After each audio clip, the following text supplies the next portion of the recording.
बिस्मिल्लाहिर्रहमानिर्रहीम।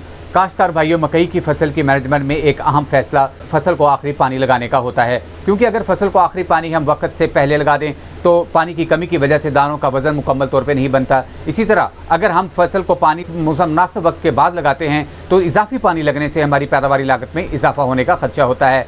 आइए देखते हैं कि वो कौन सी अलामात हैं जिनकी बुनियाद पर हमने फसल को आखिरी पानी लगाने का फैसला करना है।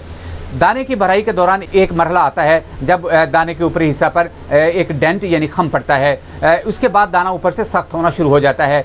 इसकी वजह यह होती है कि पौधा दानों में जो स्टार्च यानी खुराक ज़ख़ीरा कर रहा होता है वो सख्त होती जाती है। दानों का सख्त होने वाला हिस्सा जर्द रंग का हो जाता है और वो हिस्सा जिसमें अभी माया मौजूद हो यानी कि दूधिया हो वो अभी सफ़ेद रंग का तकरीबन होता है।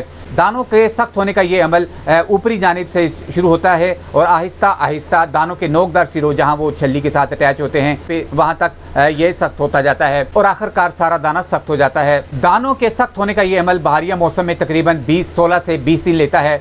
जब दाने पर डेंट पड़ता है और दाना सख्त होना शुरू होता है तो उस वक्त तक दानों का तकरीबन अभी सिर्फ 50% वज़न ही बना होता है और तकरीबन 50% वज़न की भराई दाने ने अभी करनी होती है। इसी तरह जब दाना तकरीबन 50% सख्त हो जाए और पौधों को पानी की फराहमी कम हो जाए यानी हम वक्त से पहले पानी बंद कर दें तो दानों के वज़न में तकरीबन 10% तक कमी वाक़ हो सकती है। अच्छी पैदावार के लिए ज़रूरी है कि दाना मुकम्मल सख्त होने तक पौधों को मुसलसल पानी की फराहमी रहे। लिहाजा बहारिया मौसम में फसल को आखिरी पानी उस वक्त लगाना चाहिए जब तकरीबन 70% दाना सख्त हो जाए, क्योंकि उसके बाद दानों के मुकम्मल पकने में 6 से 7 दिन लगेंगे और इतने दिनों तक हमारे खेत में की गई आपाशी का बत्तर मौजूद रहेगा।